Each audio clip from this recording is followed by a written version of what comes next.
Welcome back to our channel. PM Kisan 24th ఇన్స్టాల్మెంట్కి సంబంధించి ఈ కేవైసీలో మార్పులు అనేవి అయితే చేసినట్లయితే సమాచారాలు అయితే వస్తున్నాయి అన్నమాట.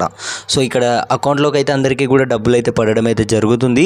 రైతుల అకౌంట్లో ఇక్కడ చూసుకున్నట్టయితే 24th ఇన్స్టాల్మెంట్కి సంబంధించి కొన్ని చేంజెస్ అయితే చేయడం అయితే జరుగుతున్నట్లయితే సమాచారాలు అయితే వస్తున్నాయి అన్నమాట.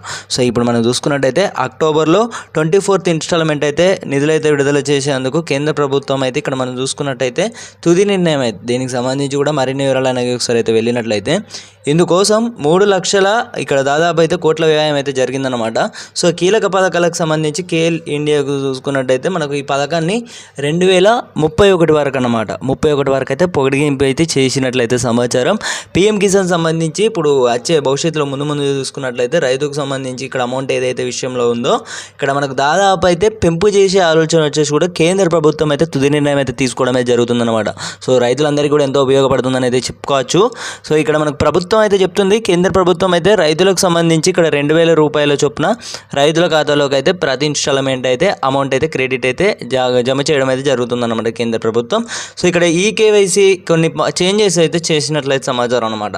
సో ఈ కేవైసీలో చూసుకున్నట్టయితే సో ఇప్పుడు మీకు చూపిస్తాను, ఎందుకంటే వీరైతే అనర్హులు అనేది వచ్చేసి కూడా రాష్ట్ర ప్రభుత్వాలకు కానివ్వచ్చు, ఇక్కడ కేంద్ర ప్రభుత్వం అయితే తేల్చి చెప్పేసింది అనమాట. ఏది మన తెలంగాణ రైతులకు కానివ్వచ్చు, సో ఆంధ్రప్రదేశ్ రైతులకు కానివ్వచ్చు, సో ఇతర మిడిల్ ఇక్కడ చూసుకున్నట్టయితే ఇతర స్టేట్స్కి సంబంధించి కానివ్వచ్చు అనమాట. సో ఇప్పుడు నేను మీకు చూపిస్తాను. అలాగే ఇక్కడ మనకు సంబంధించి ఈ కేవైసీలో ఏం మార్పులు అనేవి అయితే చేసిర్రు అనేకి సంబంధించి ఒకసారి అయితే మీకు స్పష్టంగా కూడా ఇక్కడ చూపిస్తాను అనమాట. ఇక రెండో విషయం చూస్తే ప్రభుత్వం పోర్టళ్లలో మీరు పంట సాగు చేస్తున్నట్లు నమోదయ్యే ఉండాలన్నమాట. సో ఒకవేళ పోర్టళ్లలో పంట సాగం చేయడం దాని ఇక్కడ స్టేటస్ ఒకవేళ కనిపిస్తే పిఎం కిసాన్ సాయం అయితే నిలిచిపోవచ్చు. దీంతో మీ పంటనైతే నమోదు చేసుకోవడం చాలా ముఖ్యం. ఇక్కడ ప్రక్రియకు సంబంధించి కూడా పూర్తి చేయడానికి ఎంఆర్ఓ లేదా వ్యవసాయ అధికారిని అయితే సంప్రదించాలి. ఇక్కడ చూసుకోవచ్చు అనమాట, సంప్రదించాల్సి అయితే ఉంటుంది.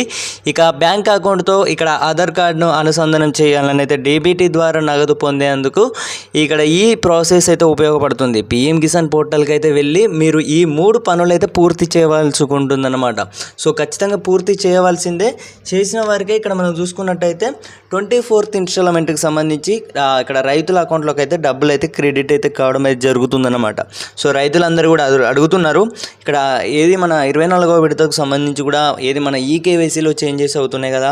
సో ఇక్కడ మనకు ఎవరు ఇవి చేంజ్ ఇక్కడ సంబంధించి మరి ఎవరు ఈ మార్పులకు సంబంధించి కూడా ఎవరికి చేరుస్తున్నారని అయితే అడుగుతున్నారన్నమాట. సో ఇక్కడ మనం చూసుకున్నట్టయితే ఈ కేవైసీ వచ్చేసి కూడా మీరు 1-2 సార్లు అయితే అప్డేట్ అయితే చేసుకోండి ఈ కేవైసీ అయితే. సో ఇప్పటికైతే అనర్హుల ఇక్కడ చూసుకున్నట్టయితే కేంద్ర ప్రభుత్వం అయితే పిఎం కిసాన్ పథకాన్ని మరో 5 ఏళ్ళు అయితే కొనసాగించాలని అయితే నిర్ణయించింది. సో ఇక్కడ చూసుకోవచ్చు అన్నమాట, ఇక్కడ మనకు 6000 పెట్టుబడి సాయం అయితే అందనుంది. అయితే రైతుకు సంబంధించి ఇక్కడ మనం చూసుకోవచ్చు అన్నమాట ఏడాదికి అన్నమాట. సో 2019 తర్వాత భూములు కొనుగోలు చేసిన రైతులు కొత్త పట్టాదారులు కుటుంబం విభజనతో ఏర్పడిన ఖాతాదారులు ఇప్పటికైతే పథకానికైతే దూరంగానే ఉన్నారు. కొత్త నమోదులు ఇక్కడ చూసుకున్నట్టయితే అప్డేట్ ఈ కేవైసీ పెండింగ్ సమస్యలు పరిష్కరించాలని అయితే రైతులు అయితే కోరుచున్నారన్నమాట. సో ఇదన్నమాట ఇన్ఫర్మేషన్. అక్టోబర్ 20 చూసుకున్నట్టయితే